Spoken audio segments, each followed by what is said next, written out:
to be as active as I wanted to be on stage, and that's my focus. I think I'm the most difficult one to please, and I think that's how our whole band is. We're all extremely critical on ourselves, and that keeps it fresh, and that's what keeps it fun. And I don't want to say it's easy to entertain or for somebody to enjoy the show, because the excitement for me as well as a show goer. When I go to a show, I'm going to perceive it differently than the actual artist. In their own head, they know exactly how they want it to be portrayed. In my mind, I'm just seeing what I think they want me to see. So, I think all artists are their hardest critics as far as getting it right, because we know what we're capable of. So we know when we've failed ourselves, and I don't want to do that. I want to, that's how I hold my bass playing, and I hope that it reflects and shows, that I take it really very seriously, and that it pays off. It means the world to me when somebody comes up to me and says that you've inspired me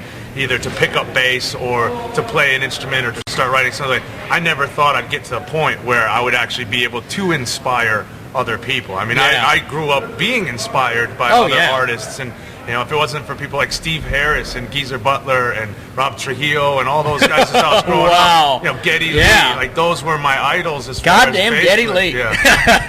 And John Entwistle, rest in peace, was another bass player that I just grew up. Jaco Pastorius was another one. Victor Wooten, there's just so many. I mean, that have always influenced me, and I'm still influenced by new bass players all the time. Ryan Martini, it's like he and I have had a great time to talk. We did Ozfest in 2001 together, and we really got to kind of bond a little bit back then, and we found out about a lot of the similarities in our growing up and listening to music and being jazz kids and stuff like that. So it's like I just really that's a hell of a journey, jazz to being an OTEP.